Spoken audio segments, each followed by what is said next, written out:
আজকে আপনাদেরকে নিয়ে এসেছি খাগড়াছড়ির মানিকছড়ি বাজারে। ছোট্ট এই সাপ্তাহিক হাট বসে প্রতি শনিবারে, আর এই দিনে আশেপাশের গ্রামের মানুষ ভিড় জমায় কেনাকাটার জন্য।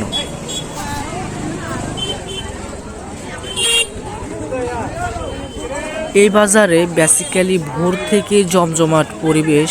কৃষকরা তাদের উৎপাদিত শাকসবজি, ফলমূল আর মাছ নিয়ে আসে, আর মানুষজন একসাথে সপ্তাহের নিত্য প্রয়োজনীয় জিনিসপত্র কিনে নেয় এখান থেকেই। আসলে সবচেয়ে ভালো লাগে এখানকার মানুষের সরলতা আর আন্তরিকতা। হাসি মুখে তারা ক্রেতাদের স্বাগত জানায়, আর পুরো বাজার জুড়ে থাকে এক ধরনের উচ্ছ্বাস। এই মানিকছড়ি বাজারে রয়েছে বিভিন্ন জনগোষ্ঠীর লোক, যেমন হিন্দু, মুসলিম, তারপরে আপনার বৌদ্ধ বিহারীরা এখানে রয়েছে। বিভিন্ন ধরনের মানুষ আসে, বিভিন্ন জাতি, তারা থাকেই মূলতভাবে সবাই মিলেমিশে। এবং প্রতি সপ্তাহে এই শনিবার একটাই বাজার মিলে মানিকছড়িতে, তো সেটা খুবই জমজমাট এবং মানুষ প্রতি সপ্তাহের বাজার এখান থেকেই করে নিয়ে যায়, যাতে তাদেরকে আর হিমশিমের ভিতরে পড়তে না হয়।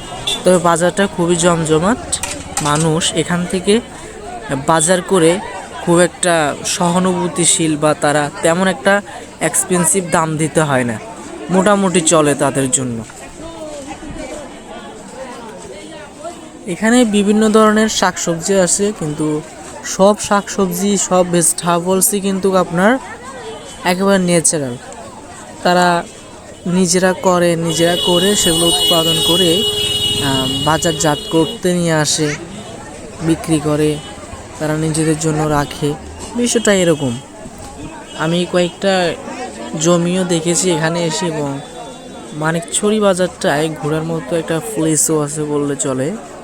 বিভিন্ন সোসাইটি, অনেক ভালো সুন্দর জায়গাও আছে বসার জন্য, ঘোরার জন্য। এবং যেহেতু এটা একটা পাহাড়ি অঞ্চল, এখানে শহরের কোনো মানুষ আসলে তারা মোটামুটি কমফোর্ট ফিল করবে, কেননা ন্যাচারাল যেই ব্রিথটা তারা পাবে, অক্সিজেনটা তারা পাবে, সেটা অ্যাকচুয়ালি শহরে বা যানজটের ভিতরে পাওয়া যায় না।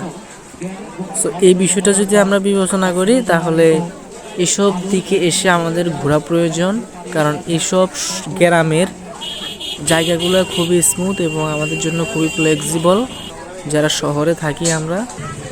তো বাজারটা খুবই বড়, আমি অলি গলি ঘুরে দেখেছি। খারাপ না বাজারটা, আমি আপনাদেরকে সম্পূর্ণটা জুম করে দেখাচ্ছি, কিন্তু যতটুকু পারছি আর কি।